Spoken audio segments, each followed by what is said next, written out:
कामरान साहब, बातचीत हुई, वफ्द आया और अभी बातचीत ये भी है कि आज भी कोई राबिते हुए हैं, तो क्या कोई जो है चीज़ें तय पा गई हैं, मामला तय पा गए हैं, सियासी इत्तेहाद का हिस्सा बन रहे हैं जो अपोजिशन का? तो मामला तय नहीं पाए, कल राब्ते हुए थे, आज के राब्तों का मुझे इल्म नहीं है। कल मैं मौजूद था जो मीटिंग हुई थी जिसमें असद कैसर साहब थे और अपोजिशन लीडर साहब थे और साहब थे, तो उसमें तो मैं मौजूद था। मगर आज का मुझे नहीं पता कि आज कोई डेवलपमेंट हुई है या नहीं हुई, कम से कम मेरे इल्म में नहीं है।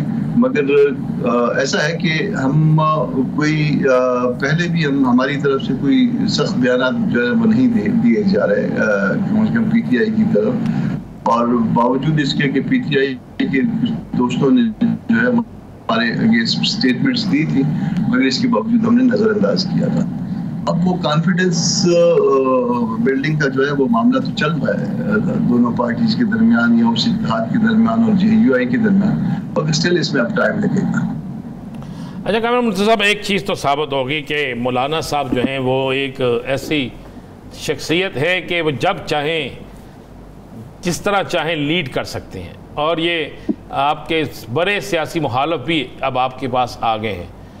अगर ये इत्तेहाद, ये मामला तय हो जाते हैं तो आपको क्या नज़र आता है? अगर ये TOR सारी चीज़ें तय हो जाती हैं तो आपको क्या नज़र आता है कि फिर कितनी देर का वक्त होगा हुकूमत के पास?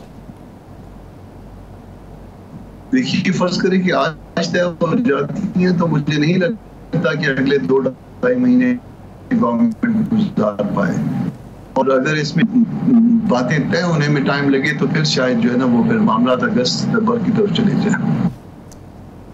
तो इतनी देर के अंदर सड़कों की सियासत जो है वो दवाम तक पहुंच जाएगी? देखिए, कम से कम जहाँ तक हमारा ताल्लुक है, हम अपने वर्कर को किसी भी टाइम पे एक कॉल पे मोबिलाइज कर सकते हैं। ये हमें अपने लोगों पे जो है ना वो पूरा यकीन है। बाकी पार्टी जो है वो अपने सामान के खुद जिम्मेदार हैं, वो अपना बताएंगे कि वो किस वक्त जो है ना वो अपना मैच्योर कर सकते हैं सारे मामला को। मगर जो है मेरा ख्याल है कि इससे पहले जो है सड़कों पे आने से पहले स्टिल जो है ना वो थोड़ा सा अभी और टाइम चाहिए। एक तो ये गर्मी का मौसम आ गया, गर्मी ज़्यादा हो गई है, और गर्मी के साथ साथ जो है वो पहले आपने सिविल सोसाइटी को जो है वो मोबिलाइज करना है, उनको बताना है कि आपके साथ क्या हुआ है या क्या हो रहा है या क्या मुसलसल हो रहा है। तो ये चीज़ें जो है ना वो उसके लिए कुछ टाइम जो है वो मेरा ख्याल है दरकार होगा। और फिर वक्त तो मेरा ख्याल है कि जो मामला चलेंगे हम अपने तौर पे कोशिश करेंगे, हम अपने तौर पे जल्द से जुलूस करेंगे, और सिविल सोसाइटी को भी जो है ना उनको भी अवेयरनेस के हवाले से लेके चलेंगे साथ। तो PTI और बाकी जो इत्तेहाद है 6 जमातों का, ये भी अपने तौर पे चलेगा।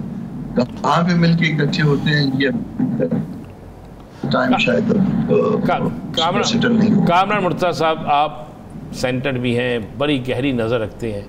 मई का महीना गुजरने वाला है, जून शुरू होने वाला है, हमें तो कहीं दूर दूर तक कोई बजट के असरात नज़र नहीं आ रहे, कोई मीटिंगें नज़र नहीं आ रही। होता था कि सेमिनार होते थे, बजट पे राय ली जाती थी, कुछ चीज़ें होती थी। या भाई यासर मुझसे बार बार बहस कर रहा है, मैं इससे पूछ लो कि बजट कौन बना रहा है, ये कहता IMF। मैं कहा यार नहीं, हमारे वज़ीर ख़जाना है, हमारी हुकूमत है, तो आपके नज़रिए में बजट कौन बना रहा हो? ये बजट की चहल पहल क्यों नहीं है?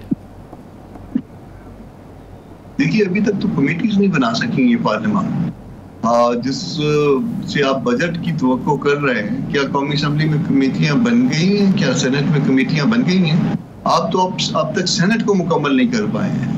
आपका तो वो एक सूबा जो है वो बगैर किसी नुमाइंदगी के सेनेट में, वफाक की नुमाइंदगी उस सूबे में होती है, तो आपका तो सेनेट मुकम्मल नहीं है। तो फिर ये सारे मामला किस तरह से चलेंगे? ये सारा आप IMF कह रहे हैं, मेरे ख्याल में वो निजामुद्दीन साहब जो है ना वो सारे मामला चला रहे हैं। कामरान साहब, ये मामलात उन्हीं के हाथ में कब तक रहेंगे? यही तो असल मसला है इस मुल्क में कि वो अपने इख्तियारात जो है वो जो उनके पास जो डिफेक्टो है उसको सरेंडर करने के लिए तैयार नहीं है। वो डिफेक्टो वाला निजामुद्दीन तो उस वक्त तक मामला सीधे नहीं होंगे। ये इंतजाम के तहत इलेक्शन जो है ना वो कभी किसको दे दो, कभी किसको दे दो, वहाँ फलाना सूबा फलाने को दे दो, फलानी सीट फलाने को दे दो, ये मामला। अच्छा कामरान साहब, एक बात बताइए, हुकूमत में से बहुत सारे लोग ऐसे हैं जो ये बात कर रहे हैं कि मिल बैठ के बात तय कर लेनी चाहिए, सियासी कुव्वतों को बैठना चाहिए। हुकूमत के अंदर कुछ लोग हैं, अब वो ये अलग बात है कि वो कहा जाए कि वो नवाज शरीफ साहब के ग्रुप के हैं या शहबाज शरीफ साहब के ग्रुप के। आप समझते हैं कि मुस्तकबिल करीब में उन लोगों के साथ बैठ के भी बातचीत हो सकती है? उनके साथ बात हो सकती है, सिर्फ एक बात वो कंसीड कर जाए, एक बात वो कर लें, वो कहें कि इलेक्शन या दुरुस्त हुआ है या इलेक्शन दुरुस्त नहीं हुआ, आओ ऐसा मिल के ऑडिट करवा लेते हैं। ऑडिट के नतीजे में इलेक्शन नहीं हुआ, दोबारा नए इलेक्शन बिल्कुल इस तरह से कानून के दायरे में आ जाएंगे, दस्तूर के दायरे में आ जाएंगे। तो इस बात पे अगर वो कोई बात करना चाहते हैं हमारे पे, हम जाके उनसे बात करेंगे, मगर अगर इस पे नहीं करना तो फिर इस मुल्क ने अगर इस तरह से चलना है तो फिर लंगड़ाता हुआ खुदा न खासा चलेगा, फिर दुरुस्त तरह से नहीं चलेगा। अच्छा कामरान मुर्तज़ा साहब, आपके नूर आलम खान साहब ने 2 करारदादें जमा कराई हैं। एक कराई है अदलिया के हवाले से कि जनाब किसी भी जज या किसी भी अदलिया के अमले को जो दोहरी शहरियत है वो नहीं होनी चाहिए। दूसरी तौहीन अदालत के हवाले से अरकान असम्बली जो है इस पर कानून के हवाले से। तो क्या ये आपकी पॉलिसी है, उनकी ज़ाती राय है? मुझे तो बज़ाहिर उनकी ज़ाती राय लग रही है, क्योंकि अगर कोई लीगल साइड पे कोई काम होता है, लेजिस्लेशन के साइड पे कोई काम होता है, तो मेरी नज़र से कम जरूर गुजरता है। तो मैं अपनी बात कर सकता हूँ कि बाद में नहीं लिया गया, तो जब मुझे नहीं लिया गया, ये उनका हक है कि वो ज़ाती तौर पे कोई भी लेजिस्लेशन जो है वो कर सकते हैं, जैसे ये मेरा हक है। लेकिन कामरान साहब, कभी कभार ना ऐसे मौकों के ऊपर सिर्फ पैगाम देना होता है। आप ये देखें कि वो लाइन जो है वो पॉलिसी लाइन हुकूमत की और हुकूमत के इत्तेहादियों की इस वक्त दिखाई देती है, और ऐसे में आप जो पाकिस्तान तहरीक इंसाफ के साथ बातचीत कर रहे हैं और आपका बंदा उठ के वो ऐसा बिल पेश कर दे, तो वो एक पैगाम बादी नजर में दिखाई देता है किसी और का। देखिए ना, बाकी पैगाम भी तो किसी और की है ना, जैसे के खिलाफ जो आजकल मुहिम शुरू हुई है, वो भी पैगाम तो किसी और के हैं।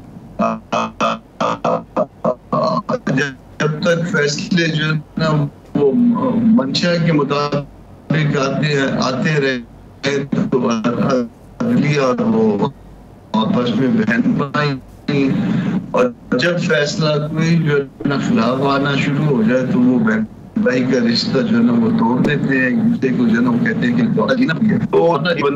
तो वो पैगाम भी किसी और के हैं। लेकिन हुकूमत के साथ अगर बैठ के बातचीत होगी तो सिर्फ एक नुक्ते के ऊपर के ऑडिट इसका करवा लिया जाए और उसके बाद ये फैसला हो कि इलेक्शन सही हुआ था या नहीं हुआ था, फिर बातचीत हो सकती है।